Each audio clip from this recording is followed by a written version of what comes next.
seen tête de liste majoritaire mais ñu am également le président Abdourahmane Leye moom itam nekkoon ci nord bi comme un candidat waaw nuyu waale au passage le directeur de campagne de Alternative Les Verts di Abdoulaye Ndiaye nekkoon avec le doyen Saher nuyu également mesdames les conseillères yi nga xam ne ñu ngi fii jël nuyoo bi teg ko ci loxo Néné Sonko ni sama jarbaat nuyu le président du conseil départemental de la jeunesse di le président Dame Thiam nuyu le doyen Kader Diop nuyu ñoom Daouda Sy waaw nuyu également les conseillers Toumani Diallo le président Moussa Camara moom itam demoon ci nord bi yàlla dogal li muy dogal nuyu madame le maire également Aïda Seck nuyu soxna yu baax yi nekk fii yëpp ñëw jël nuyoo yëpp teg ko ci loxo président bi nga xam ne moom mooy Moustapha Cissé di Africa Camina ONG bi nga xam ne moo lëkkaloo ak africanité ñu jóg nag mu doon histoire africaine pour retracer d'abord l'authenticité africaine bi nga xam ne elle est riche dans sa diversité richesse boobu nag moom lañ jël rëdd won africains yi ne leen nous restons dans notre authenticité won européens yi ne leen nous restons dans notre authenticité mais nous nous ouvrons à vous pourquoi pour ñu yokkante ñu dollante yokkante boobu nag ak dollante boobu moo andi jataay bi tey ñu jëm ci lenn loo xam ne bu ci yàlla àndee lu bar la nar a doon taxawal rajo bi nga xam ne moom moo nar a nekk la première rajo communautaire ci département bu bees bi ñu naan le département de Keur Massar ñu namm ci lan bokk baay sans coloration autre que la coloration du développement jëm ci suqali gox bi suqali ko ngir mën cee dundu ci jàmm mais suqali ko ngir mën koo donnale ci anam yu rafet ñi nga xam ne ñoom ñooy doom yi ñoom ñooy sët yi parce qu'il est encore plus que temps ñun ñëpp ñu taxawaat interroger wu sur l'état de l'héritage interroger wu sur la postérité lien boobu nag synthèse boobu il faut que mu am entre deux générations amul génération buy yàkkamti nekk génération ndaw jàpp ne nous n'avons plus besoin de nos anciens amul génération boo xam ne day toog fii enfermé dans quelque chose qu'on peut appeler du narcissisme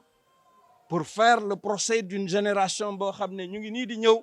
bëgg a wane ne xamu leen dara amu leen dara démb mooy lépp tey du dëgg. Aziz Bodian ak waa Info 15 maa ngi nuyu aussi entraîneurs yi ak parents d'élèves yi di remercier suñu yaay yi fi yendu yëpp ak suñu dëkkandoo yi Maram Ndiaye ñu ngi lay remercier ñoom ñoo dëkk ci kaw conseil départemental bi xaritam la seen nit la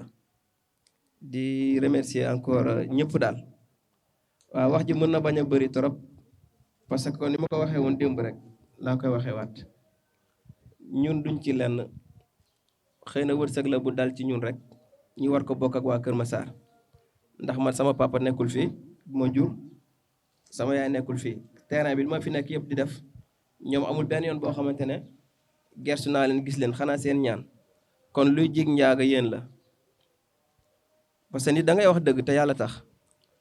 du question que ni monsieur Cissé def na li mu war def ànd ceeg ñun mairie Bourgos daal di ñuy financé jàppale ñu loo xamante ne clé à main mu war a nekk une rajo bi nga xamante ne peut-être war na jege ay 10 millions ñu war ci yëkkati ko war ci wane wu déedéet bu ñu ko defee dañoo gàtt xel ndax nit mënoo weesu lu nekk nit ku nite te ñun africanité lañ tudd kon tey affaire bi yéen la ku ma tudd sa tur ak ku ma tuddul sa tur te loolu mooy dëgg tamit parce que dañ ne feccu liir su neexee yaa ji ak papa ji la ak ndijaay yi ak grand frère yi te loolu moo am man gisuma sama nijaay bu ma bokkal deret, gisuma sama tonton wala sama tata bu ma bokkal deret, man yéen laa am, yéen laa xam. te ni mu demee ci man noonu la demee sama membre yëpp. ñun suñu association ba amul benn parent boo xamante ne ci deret wala ci sant ñëw nga bokk, wala yaa ngi ñuy ëppale duñu laaj ndax tey ndekki ngeen wala naan ngeen, wala ndax amul leen problème location dara. damay profiter aussi di remercier waa Sen Jaba, notamment Firmin dafa génn, moom mi nga xamante ne gis na suñu liggéey nangul ñu te yàlla tax daan nañu gars yi man gis naa ni man ak yéen war nañoo mën a def, kon ñëw leen ñu nekk jàppalante jàppante. loolu mooy def valeur Kër Massar, te loolu noonu am ci ñun ñi nga xamante ne ay xale lañ. loolu la ñuy ñaan suñu kilifa yëpp, muy les maires yi fi nekk, ñii ñëpp ay maire lañ. donc di wax aussi président conseil départemental bi ne ko rajo bii nii rajo askan bi la, africanité teg rek la ci am, ànd ceeg yéen ñi nga xam ne yéen la fi yàlla teg, muy yow mi jiite les 6 communes ak aussi maire yi nekk suñu kanam. te affaire yi commencé naa neex te demagul fenn macha allah. parce que lu tax loolu, bu ma waree dem ARTP lay mi moo jël téléphone am tegtal ma dagg liggéeyam, bi ma réeree moo woo ko mu bàyyi lépp lu muy def ñëw won ma fa. bu ñu waree bind projet rajo bi, benn rajo bu ñu waroon bind ba valider ko Kafountine, projet boobu la ma yónnee ne ma am liggéey leen ci ngeen modifier ko xool nu mu yombee. sinon dañu naroon génne xaas bëri dem fay un expert ak keneen ak keneen ak keneen. kon mbir mi mooy ñun seen ay doom kese lañ, ñun seen ay jarbaat lañ. Kër Massar moo ñu gënal Paris, moo ñu gënal France. te loolu dëgg la, parce que amoon nañ opportunité dem dëkk ji Pambal, amoon nañ opportunité dem dëkk ci Tivaouane Peulh ak feneen ak feneen, mais fii lañ am. kon tey yéen rek yéen ñu mën a jàppale ci kàttanu yàlla ak mbaaxam, parce que discours bi duñ fi nekk sax naan non lii lañ fi def ak lii lañ fi def. defuñu fi dara, lépp luñ fi mën a def yéen la. formation bi am tey buñ ko woote woon te famille ñëwuñu, suñu yaayu rafet yi lay toog, kon du ngeen fi gis ji. kon tàccul ma leen famille. kon rajo bi rajo askan bi la, rajo Kër Massar la, te ñaan nañ yàlla fréquence bi romb Kër Massar dem ba ay Mbao, dem ba Mbambilor, dem ba biir Dakar, te mën na nekk. kon tey président Cissé gàcce ngalaama, ndax moom kat ci mbedd la ñuy fekk ñuy taxawaalu di jéem, comme yéen ñii aussi nekk fii ni ngeen ko defee. parce que duñ ko remercier moom kese, parce que yéen aussi ay jàmbaar ngeen. ci mbedd la ñuy fekk ñuy taxawaalu mu jël ñu ne ñu damay liggéey ngeen, parce que dégg naa seeni mbir. te ki ñu booleeg moom Yëmbal la dëkk, jarbaatam. ci lañ tegee académie de football féminin violé, mooy xale jigéen yi la ngeen gis. tey ñoom Daawara ñoom ñoo koy gérer, ay ñoom kër ci aji, ñoom Lamine Seck ak ñoom aji. benn xale bu jigéen ñu ngi ko fekk ci mbedd bi muy taxawaalu. su ma nee taxawaalu maanaam footballu mbedd, bien vrai que bon élève la, gars yi détecté ko yóbbu ko ci académie bi. tey mi ngi ci U17 yu équipe nationale pour la première fois à Kër Massar. kon loolu fierté la, mais loolu yëpp tey su amee, bu doon mayoo leen ñu woon jàmm, jàppale woo leen ñu woon, accompagner woo leen ñu woon, loolu du mun a nekk. lu ñu am fit bi, lu ñu am yéene bi, bu doon mayoo leen ñu woon jàmm, jàppale woo leen ñu si dara, dëgg neexul, loolu du mun a nekk. kon dama koy waxaat une fois, ñun ñi ngi seen kanam en tant que des jeunes, parce que jeune mooy xeex. ñi ngi seen ginnaaw pare déglu seen ay conseillers. kon li may dénk maire yi fi nekk, dama koy jox directement le président du conseil départemental. di ko ne lu dul rajo incha allah ci kàttanu yàlla ak mbaaxam, président paa bi toog muy Moustapha Cissé, tata Nday bul mer nag de, bu ma nee paa bi nii xam naa ni tam nga xaw a mer mais du paa. waaw kon jeune bi toog dama bëgg ngeen retaan rek. mi président Cissé xëy na mënul wax lépp ndax saabu du fóot boppam, mais mën naa wax tuuti ci moom. maire bi ñuy wax maire Burgos au nord d'Espagne, moom lañ fa dénk lépp luy émigré, waxuma émigré sénégalais, émigré ci xeet yëpp. mi ngi ci maire bi dafay liggéey, professeur de français la en même temps. lépp loo xamante ne ci kàttanu yàlla ak mbaaxam commune da koy soxla, ci mbooloo laay wax parce que man kenn xamee ma ay fen. du matériel sanitaire, du matériel sportif, du matériel de affaire école ak leneen mi ngi fa tegu. te yéeneem Yëmbal la juddoo, fa la màggee, yaay mi ngi fa ba léegi macha allah, kay mbokkam. mu ne comme Kër Massar sama soxna ak samay doom macha allah fi la ñuy yeewoo, balaa may dem fenn ak di xalaat lenn dama koy commencé Kër Massar. kon président kii da ngeen ko war a jàppale seen bopp. la fa nekk ñu jëli ji ko andi nit dootul feebarati ñu lay gàddu di la yennu xale yi di jàng ci ay classes yoo xamante ne doyen daa manqué sportif yi mënuñu sax am talent parce que su nga xoolee tey sport dafa xaw a manqué tuuti parce que amuñu accessoire yu doy mbëbës bi sonal nañu tey moom lu bëri mën na ko andi kon loolu warul traîner. pour ma daaneel aussi damay remercier préfet xaw ma kan moo nanguwul de mais préfet moom nangu na préfet moo jël sama numéro jox ko président conseil mi ngi nii du ma fen ci kanamam ba ma ko woowee mu ne ma préfet boole na ma ak yow préfet nee na de ku jàpp moom jàpp na ci kàttanu yàlla ku jàppul moom jàpp na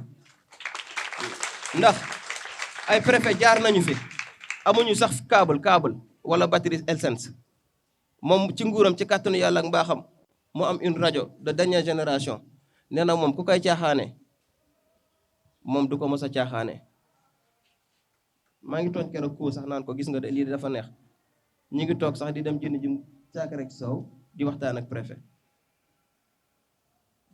dem di jënd caakiri soow di waxtaan ak président conseil départemental kon tey li may wax ci jàppale bi bu amul woon loolu mënut a nekk ndax gars yi nga bëgg a audience xëy na yomb na leen waaye jafe na leen kon encore une fois li may daaneele maa ngi remercier équipe technique bi yëpp di remercier suma frère de guerre commando di leen wax ni ñun seen ay doom lañ duñu ci dërëm duñu ci lenn lépp lu ñu yàlla jox xëy na wërsëg la entre ñun ak moom chance la mais bu weesoo loolu yéenay suñuy ndey yéenay suñuy baay yéenay suñuy tonton suñuy ndiyaay suñuy frère suñuy sœur ak suñuy jarbaat ñun yéen lañ gëm wutuñu ñeneen ñu leen gën xool ñu keneen ku leen gën waxuma ko pour li ngeen fi toog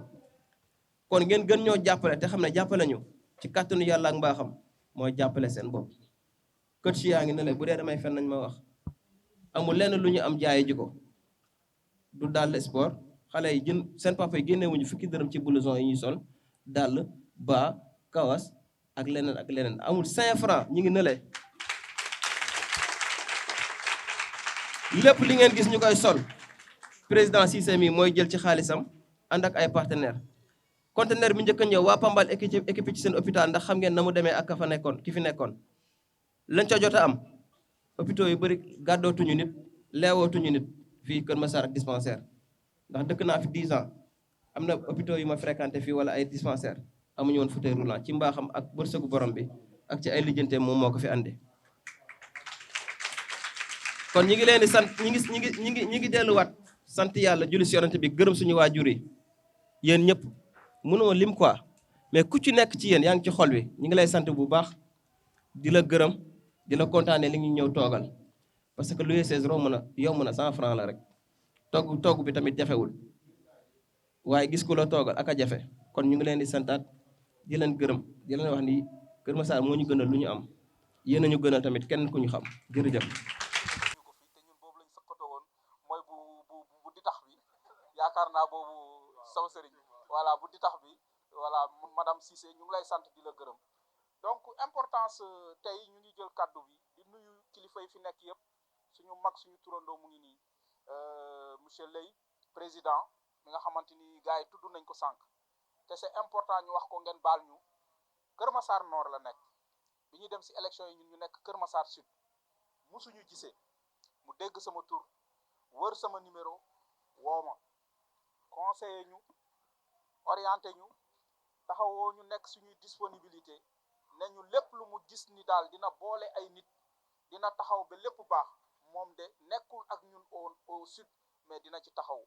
mu taxawoo loolu mu doon lu nga xamante ni man sama beaucoup marqué parce que vraiment loolu mënoon na ko ci bañ a fekk te woowuñu ci moom li mu bokk woowuñu ñu ànd ak ki nga xamante ni moom moo leen toogal foofu déedéet dafa doon wax rek xool leen lépp lu nga xamante ni dina développer Kër Massar lépp lu koy ñongal rek taxawoo leen ci te tey taxawaay boobu aussi la fi taxawaat fii nii ñu koy sant di ko gërëm vraiment di ko féliciter par rapport ak oyof boobu di sant ñëpp ñu nga xamante ni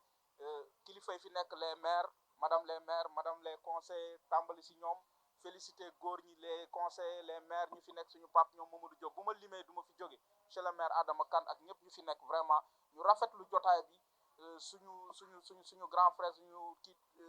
monsieur Diallo vraiment ñu ngi koy sant ak ñëpp ñu nga xamante ni ñu ngi fi bu ñu limee duñ fi jógee ñu ñëw ci wàllu liggéey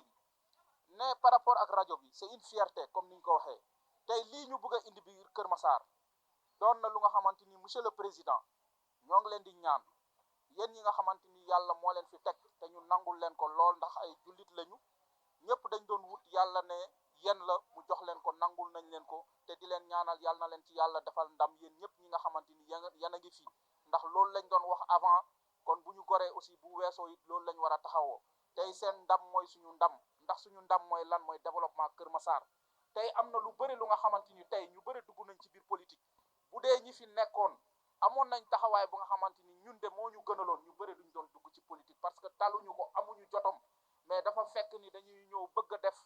am seeni initiative bëgg a def nit ñi duñ leen taxawoo xasuñu kenn nag waaye dañuy ne nit nag ku nekk yaa moom sa bopp boo ñëwee bëgg a def te nga mënal sa bopp yor man xam nga bëgg a def ñu tere la ko da ngay wane ni ki yow ci nga bokk te bu boobaa di nga ko taxawoo kon ñaan nañ yàlla yénde yàlla loolu bu mu leen dal te tey nii li ngeen commencé wax dëgg yàlla dal na xel kon jàppale leen ñii nga xamante ni lii dinañ ko fi indi ndax lii fierté la tey ñu bëri fii bu ñuy déglu rajo Mbaaw FM la ñuy déglu boo demee ci fii da ngay dégg ñuy def ay dédicace ay alaaji paate bi ñu dégg ak yooyu tey loolu war na jeex buy jeex nag dañ ciy sant tonton Cissé bu baax a baax di ko remercier si taxawaay bu nga xamante ni mu ngi ci nekkoon na xam ni ci taxawaay bi ñu amoon démb ak barki démb pour que lépp lu mu bëgg ci Kër Massar mu am ñun de suñu jëmm yu xeebu yi ci turu Kër Massar suñu yitte bi nga xamante ni moom laa jiite ak ñëpp ñi ma ci àndal ñi nga xamante ni ñu ngi fii ak suñu partenaires yi lépp luñ ci man lu nga xamante ni dina ñoŋal dina développer dina indi yokkute suñu gox dinañ ko def ndax ñun fii lañu am fii mooy suñu fierté bëgg na suñu doom bu ñu ñëwee kenn ku dëkk Almadi wala feneen te taxawaay boobu yéen a ngi si yàgg nañ ko gis ñu lay ñaanal yow ak sa soxna ak sa njaboot ak lépp li ngeen taxaw yàlla jàppale leen ci bu baax a baax rajo bi nag rajo samp infrastructure lu mel ni rajo yomb na te rajo la plupart du temps nee ngeen rajo communautaire te rajo communautaire jafe-jafe yu bëri lu muy am mooy tey la viabilité de la viabilité bu nga xamante ni moom la nar a am kon monsieur le président ñu ngi lay ñaan yow ak ñi nga àndal ak maire yi nga xamante ni yow yaa leen yilif ak les autorités préfet lu mu wax ngeen jàppale leen pour ñu am une assise bu nga xamante ni dinañ am viabilité rajo bi parce que xam nañ ni au début rentabilité du ci mun a am ndax lu indi rentabilité ci rajo mooy publicité déjà Kër Massar amul sax entreprise bay am publicité ndax benn entreprise bi fi nekk Sedima la mais boo xoolee presque exploitation bi yëpp léegi mu ngi fële te loolu bokkul suñu commune kon tey bu ñu buggee am ay publicité kan mooy viabiliser rajo boobu kon tey seen taxawaay wax dëgg yàlla ñu ngi ko siy ñaan de telle sorte que mu mun a am une subvention un appui qui permet au moins rajo bi mu mun a fonctionner durant une période pour que ñoom ñu dem ndaw ñii di ñëw ñu mun a jël seen bopp en charge ñu mun a marquer seen empreinte waaye ñii di gérer aussi rajo bi comme président ni mu ko waxee nañu def ay programme yu nga xamante ni dina méngoo ak ñun suñu bëgg-bëgg ndax Kër Massar dafa am spécificité bu nga xamante ni suñuy jafe-jafe bokkul ak feneen suñuy problème bokkul ak feneen on lu tax. Bon, maa ngi nuyu le président du conseil départemental bu Kër Massar di nuyu chers invités yi nga xamante ne ñoo fi teew yëpp kenn ku nekk si turam ak santam di nuyu monsieur le maire ak di nuyu le président Cissé sant bi nag neexul xam naa ni nag moom ñoo nga toog si table bi ñu tegal la jus mooy tegoon naana mais di rafetlu quand même initiative bi nga xamante ne moom mooñ fi boole nii vraiment di encourager Shingo ak équipe bi nga xamante ne ñoom nga àndal ci liggéey bi vraiment li yombul ndax fi ma toog nii tey vraiment j'ai eu des chairs de poule si lii nga xamante ne moom laa fi fekk tamit si ay initiative mais aussi mu nekk tamit le développement de Kër Massar ndax développement mënuñu ko wax mukk tant que préparé wuñ suñu futur te si loolu ngeen nekk nii di préparer des jeunes yoo xamante ne ñii ay xale lañu te buñ leen formé tey ëllëg ñoom ñooy sunu avenir u Kër Massar bii te une fois que ñu tegu sur le chemin je pense que war nañu mën a jàppale si yeneen ak yeneen yi nga xamante ne moom lañu soxla si ñoom ndax dëkk bu avancé rek mën naa ne ay ndawam ñoo ko liggéey donc loolu encore une fois ñoo ngi leen si remercier di leen sant di leen gërëm ci loolu vraiment di lancer un appel à monsieur le président lii nga xamante ne tamit yow la yàlla jiital nga nekk fi dëkk bi nekk fi kilifa bi nga xamante ne tey ñëpp si yow la ñu bootu pour nga mën a doxal ñoo ngi lay ñaanal ndam bi yàlla na la jig lépp luñ ci séentu yàlla na la ko yàlla defaral lu jaam musul réussir si àddinaam yàlla na la ko yàlla defal donte ne tamit gàllankoor mënul ñàkk waaye ndam mën na am yàlla na yàlla defaraat ndam boobu defal la ko aussi tamit sunu maire di Adama Sarr mais defar ko aussi tamit équipe bu mu àndal yëpp ndax seen réussite moom mooy suñu réussite bu dëkk bi jagee tamit daanaka mën naa ne ñun ñëpp tamit suñu ndam la donc loolu la ñuy soxla ci dëkk te di ñaan yàlla aussi tamit ñii nga xamante ne ñoom ñoo fi nekk nii te am initiative bi ñu leen di lancer un appel ngeen jàppale leen c'est parce que ay ndaw suñu taxawee si yoon dama yaakaar ni tey ñi nga xamante ne ñoo leen féete kaw nekk seen kilifa li ñu leen war moom mooy tey accompagner leen si seen ay moyens waaye accompagner leen aussi si seen ay idées mais accompagner leen aussi tamit moralement ndax ñu loolu moom mën leen jàppale ci li nga xamante ne moom la ñu bëgg a dem monsieur le président Cissé encore une fois merci si initiative bi nga xamante ne moom nga jël ni vraiment di remercier nos dames yi nga xamante ne ñoom ñoo nekkoon fii aussi tamit di defar jus yi xam naa ni bëggeel ngeen Cissé bi nag ba defar ngeen ko lu mu bëgg quoi boo lañ ko tegaloon plat de ceeb fii nag xam naa li des na ko complété quoi mais encore une fois merci et merci chers invités jërë ngeen jëf mi yegg si léegi mais beral nuyoo le président Cissé di ko gërëm di ko sant ci taxawaay ndax lépp lu nga xamante ni mi ngi koy teg ci jéego jëm ci social jëm ci jeunesse bi ci biir Kër Massar ñëpp gis nañ ko kon dañ lay ñaanal yàlla gën a dëgëral sa taxawaay yow ak sa collaborateur yëpp ñi ngi nuyu monsieur le maire Ousmane Diouf nga xam ni moom aussi modèle de référence la ci biir Kër Massar engagement am ak taxawaay gunge ndaw ñi amatuñu lenn lu ñuy naatable suñu diggante ak moom parce que kenn ku ci nekk si ñun ñi fi toog joxoñ na la yoon ñu ngi nuyu le président Khady Diallo moom aussi di ko féliciter di ko encourager ci taxawaayam jëm ci jeunesse bi jëm aussi ci jigéen ñi ndax du benn at du ñaari at ay at yu bëree bëri la yoo xam ni liggéeyam jëm ci social ci biir Kër Massar ñëpp teg nañ seen bët bu ñu ko nuyoo ñu ngi nuyu aussi collaborateur bi yëpp monsieur le maire Adama Kane ak notabilité yi fi toog yëpp damay bañ a lim ndax ku lim juum di nuyu le président Dame Thiam moom aussi ci jotaay yu mel nii rek la ñuy daje pour wax leen un peu engagement am ak taxawaayam ci en tout cas cause jeunesse Kër Massar damay commencer nag suma kàddu ci di wax président Shingo remercier nga ñi fi teew ñëpp mais ñi fi teew ñëpp ñoo leen war a remercier vous avez toujours été là et encore une fois tey vous nous avez prouvé que vous êtes là vous êtes aux côtés des populations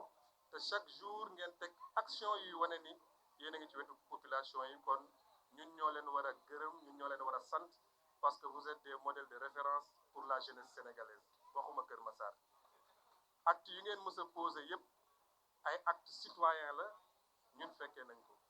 te taxawaay bu ngeen ci am amul par parloo parce que politique bu leen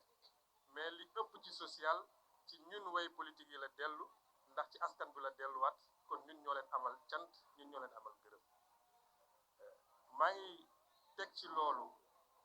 di inviter les autorités locales nouvellement installées ñi fi jaar wax nañu ko yàlla moom moo leen fi teg yàlla mi leen fi teg yàlla na leen jàppale ci mission bi ñu leen dénk en tout cas ñu ngi leen di inviter ci ngeen dëggal intercommunalité ñu may ma ordre bi daal. baax a baax di ko nuyu di ko sant di ko gërëm yar nga ñu tettee nga ñu ba fu ñu dem rek ñu ràññee ñu fa kon ñu ngi lay ñaanal yàlla yàlla na yàlla defal jàmm ñu ngi nuyu tamit imam Thiam bu baax di ko ziar maa ngi nuyu tamit Singo ak commando Néné Sonko yéen ñi ma fi fekk ñëpp nuyu naa leen ziar naa leen di joxe di indi sama nuyoo ci ndigalu Fadjeen moo waroon a ñëw mais yàlla daa def yaramam xaw a sut kii tuuti mu tax ni kii ñëwut wax ji nag du gàtt Singo ak commando daal ñu ngi ñaan yéen kilifa yi fi toog ngeen jàppale leen bu baax a baax parce que ñoom ànduñoo kenn ku fi toog liggéey ñu ànd ak yow ku fi toog liggéeyoo yor nañ seeni xeer dañ la koy sànni kon nag ñu ngi leen di ñaan ngir yàlla war a sóoli ngeen jàppale si ngoo ñoom ak commando ndax ñu fi jaaroon kat am na loo xam ne ñam nañ ko ci ñoom kon nag yéen ñii toog na ngeen leen bàyyi xel bu baax a baax nangu na ñoo liggéey mais ay saay lañ de te luñ bëgg a wax dañ koy wax susuma commando léeg-léeg day mandi moom luñ bëgg a wax dañ koy wax kon nag yéen ñi fi nekk ay maire yu bees takku leen ba dëgër te xam ne nag ñu ngi ci seen ginnaaw ñoom Singo ci seen ginnaaw yàlla leen yàlla dafal cat bàyyi leen fi ba fi ngeen bëgg Kër Massar àgg fa ndax yéen àndu leen ak kenn ngir xaalis àndu leen ak kenn ngir intérêt da ngeen a ànd ngir bëgg a liggéey Kër Massar te yàlla rek tax kon yàlla na leen yàlla jàppale suturaal leen sàmm leen jërëjëf kontaan nañ ci ñëpp. bu suñu kilifa hiérarchique nekkee fii jarul ñu jël kàddu monsieur le président xam naa dañuy ñaan digal rek comme honneur la ñu jox ñu ko merci beaucoup ñu ngi nuyu kon ki nga xam ne mooy le président du conseil départemental bi nga xam ne tey jii moom mooy monsieur Babacar Gueye mais également monsieur le maire Adama Sarr ñu ngi lay nuyu di la jox sa wàccuwaay imam Thiam également ñu ngi lay nuyu bu baax ñoom ñett ñooñu su ma leen nuyoo rek topp ci tànk suma kilifa monsieur le maire Ousmane Diouf nuyu naa ñëpp ci loolu au nom de la jeunesse de Kër Massar bi nga xam ne avant ñu nekk département parce que c'est important ñu souligner ko balaa ñu nekk département ñu nekk ci benn structure boo xam ne tey jii ñi woote tey dañ ci am cër parce que bi ñuy installé il faut nga nekk une association reconnue indi sa récépissé mandaté ñaari nit ceux qui sont ici muy ñoom Singo ak ñoom commando c'est pas des citoyens ordinaires parce que dañuy contribuer sur le développement de la localité. Actuellement nous sommes dans un département c'est vrai nous assurons l'intérim ba renouvellement si loolu la ñuy jëlee kàddu tey di sant di gërëm li tax parce que rajo communautaire au-delà du fait bon ñi nga xam ne seen xam-xam màcc na ci loolu ñun suñu alliwo soriwul waaye li nga xam ne tey ji mooy les limites des collectivités territoriales ginnaaw bu ñu waxee loolu ginnaaw bi ñu jàllee ci li nga xam ne mooy projet commun bi nga xam ne war nañ ko am fi ñu war a dajee muy dëkkuwaay bi ñu war a toog amuñu ko mais li ñu war a jokkalanteel muy baatu askan wi amuñu ko c'est pas une première nag ñuy wax waxu rajo communautaire li may wax ñoom ñii du tey lañ ko dog di doxoon nañ ko ba signature kese moom moo ci desoon mais pour des problèmes yoo xam ne kenn xamul ñu bëri découragé ñu bàyyi noonu cette fois-ci grâce à l'intervention du président Moustapha Cissé ñu ñaan ngeen tàcc ko bu baax a baax au-delà du fait que nous sommes là monsieur Cissé nous sommes chargés de mission dans une ONG internationale xam nañ li fa nekk xam nañ ONG yi ci lu ñuy liggéey soo demee ba investir ci lu mel nii jàppal ne yàqoo ko parce que loxo yu ngi ko teg la ñoom Singo saxaluñ ma lem mais damay wax te yàlla tax ils sont engagés bokk na ci critère de choix bi mais doon nañ loo xam ne ni dëggu la baa jeen déggeen li wax nii xam na ko de parloo wuñu lu ñu war a wax dañ koy wax li indi kilifa yi toog fii ñii ñëpp mënoon nañoo nekk ci leneen mais biñ leen woowee ñu ñëw c'est parce que ñiy woote valeur boobu ñu am la sur chose collectivité territoriale yi ils ont intérêt à travailler li tax parce que bu ñu ne rajo communautaire communauté moo ko moom normalement building administratif communautaire lañ war a nekk am na yu bëri waruñ ko mën a def mais tey jii damay joxe benn misaal bu ñu waree def conseil municipal tey bi gën a gaaw yoon wax na la tey jii da ngay def caravane yëgle ko mais tey Kër Massar bu ñëpp mànkoo ni lii dañ ko war a def ñu jaarale ko foofu rek day mat donc si loolu lañ leen di ñaan képp ku am xam-xam képp koo xam ne taxaw nga ngir Kër Massar dem kanam bu dee li ngay wax dëgg la na ñëw nañ ci jàpp te rajo bi aussi ñu leen ñaan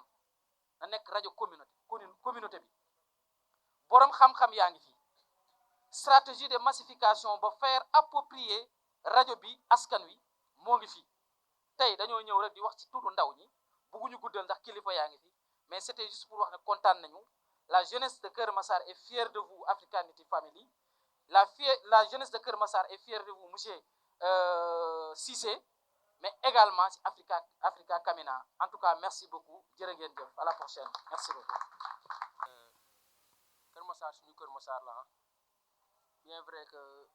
ku ne mu ngi ci waslu ak mais affaire rajo bi ñuy wax nii dafa am lu tuuti rek lu ma ci bëgg a brosser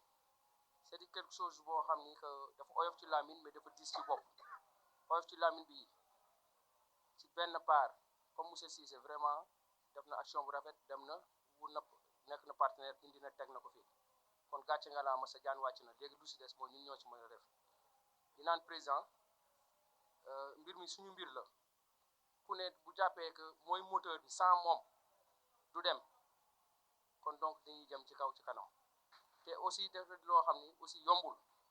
parce que exemple bu gën a tuuti bu may njëkk a joxe rek boo xoolee oxygène comme nii la woon rajo la plupart bu muy démarrer rek école la parce que tey oxygène te journaliste boo gis tey jaar na oxygène kilifa boo gis tey ci rajo télé jaar na fa kon donc fii dafa di loo xam ni école la bi nga xam ni que mun nañu apporter lu bari te xale yi jeunesse bi mun nañ ci inspiré wu parce que Sénégal boo xoolee fii ci Kër Massar li ñu doon wut mooy lan la ñuy jéem a def nan lañu pour exploiter ko comme que ñëw na nag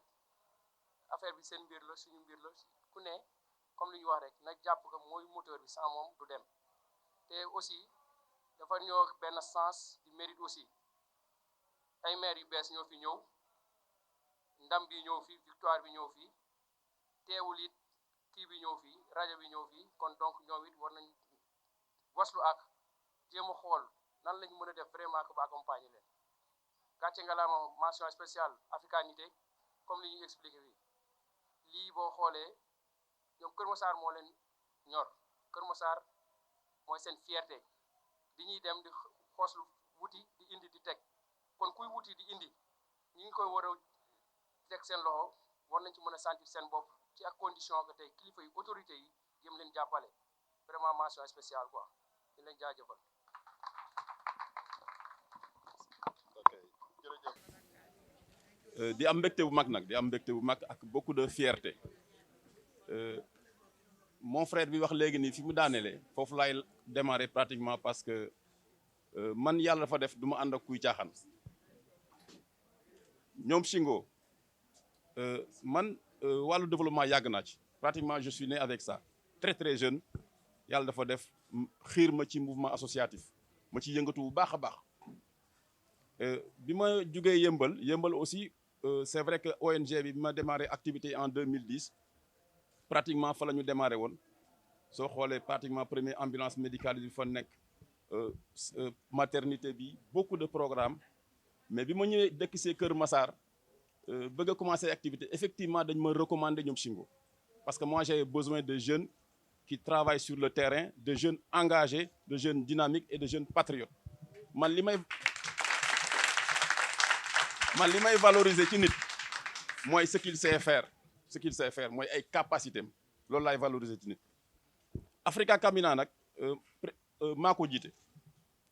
c'est une ONG qu'on a créée en 2010 bien que effectivement en Espagne bi may dem Allemagne en 2000 genre cri de cœur la parce que effectivement man sama problème moo doon que c'est vrai que sama immigration c'est un peu particulier parce que émigré wu woon par nécessité mais surtout que aussi dama nekkoon à la quête de quelque chose mooy pourquoi adduna bi muy Europe Occident en général développé wu ñun demuñu fenn ñun développé wuñu donc problématique boobu il fallait ma régler ko et que effectivement Africa Camina soo leen gisee logo bi ak tànku Afrique bi c'est l'Afrique qui marche donc cri de révolte la dama koy faral di raconter mooy soo nekkee en Europe da ngay dem en certain moment da ngay am genre frustration image yi xam ne mooy génn à la télévision Afrique suñu lay woon Afrique moom mooy gaal yi suñu doom yi di ci génn di dee ñu leen di génn ay cadavres Afrique humiliée Afrique suñu wanee Afrique aussi c'est l'Afrique de la famine Afrique des guerres civiles maanaam Afrique duñu ci wax mukk lu baax ñun loolu la ñuy bañ donc ñun Afrique boobu la ñuy bañ ñun dañu ne non Afrique dafay dox Afrique dafay jug Afrique dafa am fierté Afrique dafa am orgueil donc loolu la ñu war a transmettre suñu doom yi et que effectivement nous avons le potentiel l'important li am solo parfois li ñuy manqué parfois mooy ñu def synergie bi boole doole yi boole xalaat yi parce que justement man par exemple le projet de la radio par exemple pour faire une petite parenthèse et génn na avant élection yi mais dama ne je vais patienter un peu ba élection yi jeex lépp kii parce que ñun effectivement nous on travaille avec tout le monde ce qui nous intéresse c'est le développement et que effectivement ku ci nekk am na wàll booy jouer je pense que tout le monde l'a compris nous sommes un peuple extrêmement intelligent et que bi ñu ba élection yi jeex léegi maintenant ce qui importe actuellement c'est le développement de Keur Massar et c'est très très possible donc et je pense que aussi nekk nañ ci benn dynamique bu xam ne au Sénégal c'est une bonne dynamique mooy par exemple on vient de gagner la Coupe d'Afrique donc dynamique bu baax la soo xoolee télévision yi gis suñu doom yi da ngay am yërmande bu bëri parce que Sénégal aussi c'est un pays très jeune un pays bu xam ne plus de 80% de la population je pense que moins de 30 ans il y a beaucoup de travail à faire et ça me fait peur personnellement ça me fait peur et puis ça m'inquiète aussi et je sais que war nañu gën a góorgóorlu non seulement état bi sax ak yëpp mais aussi au niveau de nos familles aussi waaw ci famille ci kër gi donc yooyu aussi je pense que suñu yaay yi ñun ñëpp révolution bi dafa war a commencer ci biir kër yi donc il faut ñuy waxante dëgg waaw c'est-à-dire que pauvreté nekkul excuse pour nit ki bañ a am ay valeurs pour nit ki bañ a am nekk ci yoonu développement parce que en général li ñuy manqué mooy éducation pour le développement d'ailleurs Africa quand même lu ma ko tax a jóg mooy nit ki am ay valeurs ak qualité yu xam ne moo koy teg ci yoonu développement en général on perd beaucoup de temps sur beaucoup de choses fii Keur Massar am na des hommes de valeur man bi ma fi ñëwee léegi ça fait presque un mois j'ai fait beaucoup de réunions et il y a par exemple juste dernièrement il y a quelques jours j'ai fait une réunion avec Abdoulaye Fadi Diallo c'est un monsieur pour qui j'ai beaucoup de respect énormément c'est un digne fils de Keur Massar parce que Keur Massar am na ay borom xam-xam parce que nit ki suy def lu baax il faut le reconnaître ba pare deuxièmement ñi xam ne dañoo bëgg a développer wu dañu war a boole seeni doole c'est ce qu'on est en train de faire ci loolu la ñu nekk non seulement daje naag Fadi Diallo mais daje naag ñu bëri daje naag moom et que j'aimerais bien aussi rencontrer le président du conseil départemental parce qu'il y a beaucoup d'opportunités. Je suis en Espagne. Pendant des années, j'ai été pratiquement me diriger une fédération des associations d'émigrés et de réfugiés. Donc, am na lu xam ne lu bëri par rapport au projet de ville de Keur Massar mën nañ ci taxaw ci lu bëri ci lu xam ne muy domaine yëpp nag muy domaine environnement fu ci nekk je pense que kooku ñun liggéey ak département bi moo ñu gën a arrangé parce que département bi mooy coiffé 6 communes yi donc liggéey ak le président donc président moom yàkkamti naa trop toog ak moom pour exposer ko toutes les possibilités yu xam ne am na moom ci boobu moom dina déplacer avec son équipe ñëw mu xool muy domaine yëpp éducation environnement yëpp ñu mën a am yu xam ne ay jéego yu mag a mag mën nañ ko ci def waaw des fois damay dem fële ma dem avec le maire de Bourgos ñu dem gis maa ngi koy wax keroog Fadi avec des bus là qui sont garés là-bas plus de 60 bus yu xam ne ñu nga fa suñu xale yi doom yi mënuñoo jàngi école ça rend très triste donc voilà ñoom ñu ngi leen di xaar waaw ñu ngi leen di xaar donc nous on est ouvert la rajo bi am na ku ko wax sànq rajo population bi la Africa Camina moomu ko Africanité moomu ko xam nga ñun dañu signé protocole de Africanité moo ñuy représenté fii au Sénégal président Shingo ñi ñoom bon c'est-à-dire que suñu sama confiance ak ñoom c'est pas 100% c'est du 200% waaw donc c'est du 200%. Nous sommes en train de faire un travail un travail extraordinaire et puis pas à pas et puis les portes s'ouvrent waaw ñu ngi commencé suñu première fierté c'est l'académie xale jàmmu xale yi waaw seen partenaires yi dinañ ñëw seen parrains yi dinañ ñëw en juin incha allah donc di féliciter nos vaillantes femmes donc formation bi c'est important parce que rajo bi aussi seen rajo askan bi la askan wi moom moo war a mooy xool li ka neex mu def ko ci rajo bi du ñun de kooku il faut que loolu mu leer rajo askan bi la askan wi mooy xool moo tax c'est pourquoi c'est très important la création de cette commission là actuellement Africa Camina toll nañu fa xam ne africanité dañ koy yaatal mooy li ma wax ñoom Shingo mooy képp ku xam ne am na xam-xam Keur Massar woo leen ko ngeen dugal ko ci biir domaine yëpp nag ñu yaatal parce que fa ñu jëm moo tax fa ñu jëm mooy suñu paree ci rajo bi dañuy demander monsieur ñu devancer la ko tuuti monsieur le président mooy bëgg nañu am benn centre bu mag a mag bu xam ne day am terrain de foot ci biir day am bibliothèque ci biir day am salle de spectacle ci biir day am lépp ci biir te kooku ñu ngi ciy liggéey waaw donc c'est pour vous dire que effectivement c'est très important ñu yaatal mbir mi compétence yi dugg ñu ngi leen di lancer un appel vous êtes yéen ñëpp ñëw leen ngeen ànd ak ñun liggéey waaw fii amul coloration politique ne vous en faites pas moi je fais pas de politique donc ça soyez très tranquille moi je parle avec tout le monde.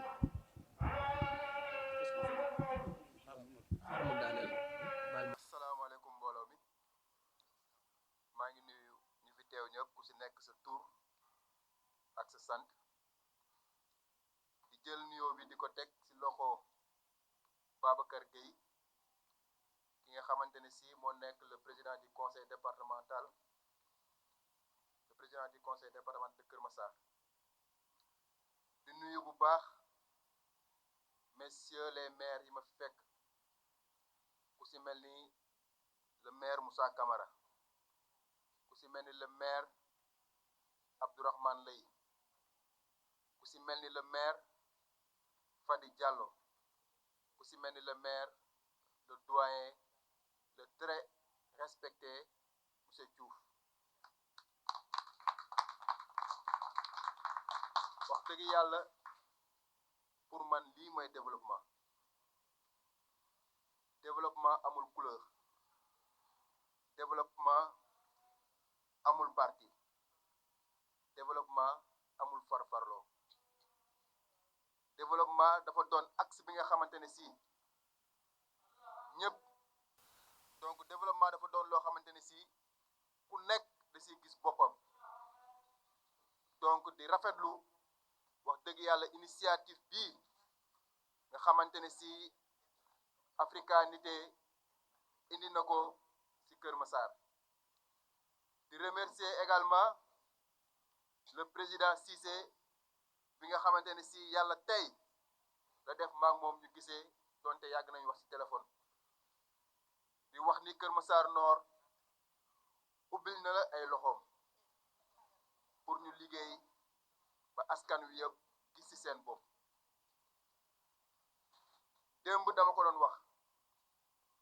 ma ne le temps de la politique est révolu venu le temps de travail du travail te loolu dama koy wax ñi nga xamante ne ñoo toog fii ku ci mel ni Moussa Camara Kër Massar Nord soxla na la Abdourahmane Lay Kër Massar Nord soxla na la Ousmane Diouf doyen Kër Massar Nord soxla na la incha allahu rabbi ñun ñëppay ànd liggéey pour intérêt Kër Massar yëpp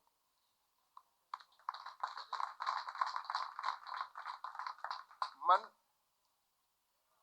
personnellement nekk ma di def politique politicienne démb wax naa ko nee naa mun nañ ànd liggéey élection jot ku nekk dem sa camp def élection ku nekk yëkkati sa loxo ne man bëgg naa mais bu weesoo ñu boolewaat suñuy xool joxante loxo liggéeyaat man ça ne me pose pas de problème ma liggéeyal Abdourahmane Lay pour intérêt Kër Massar élection jot Abdourahmane Lay dem ci coalition wala ci parti am yàlla xam na loolu man personnellement cela ne me pose pas de problème te si loolu lay woo leader yi fi nekk yépp Moussa Camara Abdourahmane Lay bu ñu ñëwee si rajo bii muy Nité FM day firndeel li ma doon wax léegi Singo on s'est connu feneen fudul élection on s'est connu depuis très longtemps dans des actions sociales ba tey yàlla dogal lu muy dogal def ma nekk maire loolu dogalu yàlla la du man donc lépp li nga xamante ne si mën nañ ko def pour rajo bii doon rajo bu gën a mag ci Sénégal dañ koy def lépp li nga xamante ne si mun nañ ko def mu nekk suñuy capacité nekk ci suñuy prérogative président Cissé jox naa la loxo pour ñu ànd liggéey pour l'intérêt des populations de Kër Massar man lii laa gëm élection yi jàll na Abdourahmane Lay mu ngi si liggéeyam yàlla bu defee ba nekkatuma maire damay dellu sama liggéey amaana sama rakk dina ñëw gën ma mën amaana beneen doomu Kër Massar dina ñëw gën ma mën bu boobaa aussi ñu jàppale ko pour Kër Massar dem si kanam man loolu laa gëm te looloo nekk si man te africanité tey mun naa ne créer na ambiance boobu créer na atmosphère boobu donc Singo commando président Cissé wax dëgg yàlla gàcce ngaalaama bu baax a baax si initiative bii ngeen def si projet bu mag bii ngeen defal Kër Massar yëpp yàlla na leen yàlla fay mu am réussite ba ni ma ko waxee sànq rek rajo bi doon wala bokk si rajo yi gën a mag si Afrique si àdduna bi yëpp jéggi sax Sénégal donc mënuma tëj te remercier ma également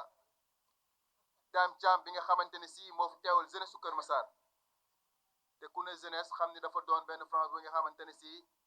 dafa importante si société bi ñu nekk parce que sans la jeunesse wax dëgg yàlla dëkk bi mënut a avancer donc Dame waxal ma zone Kër Massar yëpp ubbi nañ suñuy bunt ubbi nañ suñuy loxo ubbi nañ suñuy nopp ñoo ngi déglu ñoo ngi leen di tàllal loxo pour ñu ànd liggéey bu baax a baax pour Kër Massar Nord jërë ngeen jëf.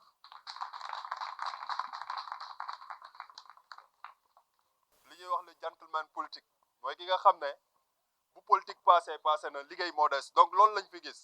am na dëkk yoo xam ne ay ñaar ñu bokkul parti duñ toog duñ bokk jotaay boo ñëwee seen ko sax da ngay daw mais gis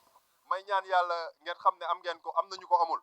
il faut savoir li ngeen koy c'est-à-dire ngeen tabax ci lu kawe donc loolu c'est notre vœu le plus cher te yàlla mën na ko. Aleykum ñu ngi nuyu ñi fi teew ñëpp di ci jiital monsieur le maire Adama Sarr di nuyu maire yi fi teew yëpp monsieur le maire Abdourahmane les deux Abdourahmane Lay et Sadi di nuyu le maire également Matar je pense Matar la waaye nii mu bëggoon jàkkaarloog sama gaay di nuyu monsieur le conseil départemental gars yi dañ lay fàtte boobu ba léegi monsieur Mokhtar Dramé maa ngi lay nuyu di nuyu monsieur le maire Ousmane sama doyen Ousmane Diouf di nuyu président Cissé di nuyu le président du conseil départemental de la jeunesse monsieur Dame Thiam di nuyu imam Thiam di nuyu yeneen conseil yi fi nekk comme ñoom nen ne conseiller municipal di nuyu Singo ak ñu bokkal liggéey bi yëpp di nuyu tous les invités ku ma tuddul rek nit moo matul temps bi également xaw a xat mais ñu ngi nuyu ñëpp di sant ñëpp vraiment di am mbégte teew fi xam naa kàddu yi du gudd parce que li ëppoon solo ñi précédé wax nañ ko moo tax suñuy kàddu cant la ak remerciement ak wane suñu mbégte ci initiative bi ak ay encouragement yàlla dafa dogal sax ñu amoon programme tey Yeumbeul Sud bi ma toogee sax woon nañ ma mais j'ai pas voulu répondre après naa leen woo expliquer leen jéggul pour vous dire importance bi ma jox lii nii bu ñu fi doon toog ba 10 heures 22 heures incha allah dinaa toog parce que dama xam importance bi mu am ci département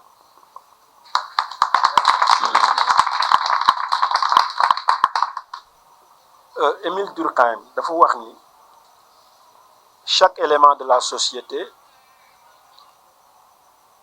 a une fonction qui assure l'harmonie yéen fonction boobu xam ngeen ko li leen war xam ngeen ko te yéen a ngi ci su ko ku nekk xamee rek def ko nu mu waree développement day daal di yomb surtout lii ngeen di def te ñuy wax comme te muy communication dafa nekk loo xam ne moo xam communication physique la parce que données booy transmettre rek soit yaa ngi def muy xam données physique la wala données orale wala écrit yaa ngi def communication te communication boobu mooy faciliter li ñuy wax la socialisation te socialisation dafa nekk loo xam ne dafay faciliter la coordination des activités de développement loolu moo tax lii ngeen di def xamu leen sax importance bi ñu leen ciy encourager bu baax a baax di engagé wu également fii di leen wax ne dinañ leen jàppale nous serons à vos côtés c'est une première moo tax dinañ ci def lu ñu mën le département en a besoin moo tax du ñu leen seetaan incha allah dinañ leen jàppale ba mu àgg fu mu war a àgg ci kàttanu yàlla initiative bu am solo la surtout yi ngeen ci boole yii yëpp surtout à l'endroit affaire yi ngeen def nii à l'endroit des femmes te muy dellu ci l'autonomisation des femmes ñun loolu lu ñu gëm la yamu leen ci domaine communication mais li ngeen ci boolee pour que jàppale jigéen ñi pour que ñu am seen autonomie loolu lu ñuy saluer la ndax ñun dañu mës a gëm l'autonomisation des femmes Kofi Annan moo doon wax le développement ne peut passer que par l'autonomisation des femmes donc bu ngeen ci nekkee te ñun ci suñu programme ñu am pàcc bu am solo boo xam ne dañ ko réserver jigéen ñi mënuñu lu dul encourager leen ci en tout cas man ak sama monsieur le maire suma complice Adama yàlla moo ñu boolee mu jox ma cër bi mu ma jox sax dafa ëpp très sincèrement dafa ma jox cër bi sax dafa ëpp te loolu yëpp mbaaxam moo tax ak fonk nit ñu ko ciy gërëm bu baax a baax donc dinaa ànd ak moom pour jàppale leen incha allah loolu lii nii du ngeen ci wéet monsieur Cissé ñu ngi lay talal loxo incha allah balaa yàgg dinañ toog waxtaan man ak yow ak Adama pour que ñu xool naka la ñuy def ba suñ collaboration bi jëm kanam parce que ñun c'est vrai que l'État est notre premier partenaire le partenariat public maa ngi koy wax ci sama discours mais le partenariat public-privé aussi soxla nañ ko loolu moo tax dinañ la talal loxo incha allah dinañ la wuyu si dinañ ànd ak yow liggéey pour l'intérêt de Kër Massar ñu ngi gërëm ñëpp ci sant ñi fi teew yëpp surtout kilifa yi ak kàddu yu rafet yi ñu wax jëmale ko ci ñun c'est ça lii mooy Kër Massar lii mooy Sénégal dama dajeek Marie Aw elle est conseillère départementale et elle est conseillère de la coalition Wallu et pendant la campagne électorale dañu dajee booru Excellence ma tourné fekk mi ngi taxaw ci wetu ci tournal bi nii ak ay militants am doon joxe ay flyers bon ñun ñu tourné rek taxaw mu seen ma rek moom Babacar wàccal man it ma wàcc ñëw ñu nuyoonte kottonte mu ne gars yi jël leen photo leen mu nekk image bu rafet c'était dans la campagne électorale donc image boobu ba léegi daf ma marqué te loolu la ñuy wane fu nekk moom ngeen wane fii aussi ko defee loolu mooy Sénégal campagne 14 jours la ñun fàtte nañ ko on tend la main à tout le monde à toutes les compétences de Kër Massar parce que li am solo mooy ñu développer ce département et pour cela on a besoin de toutes les compétences à fu ñu mënti bokk maa ngi koy wax léegi doyen Ousmane ma naan ko mais war nañ toog waxtaan parce que xam naa li ko yàlla defal te xeebuñu ko su ko defee kon loolu tamit la ñuy wax ñëpp rek ñu ngi talal loxo ñëpp incha allah jeunesse bi ñu ngi leen di encourager Singo ñu ngi leen di encourager bu baax a baax di leen ñaanal lii ngeen am ci ndam ba mu jur yeneen te incha allah dinañ leen ci encourager dinañ leen ci accompagner loolu daal mooy kàddu yi ñu ngi jégalu bu baax a baax salaamaaleykum wa rahmatullah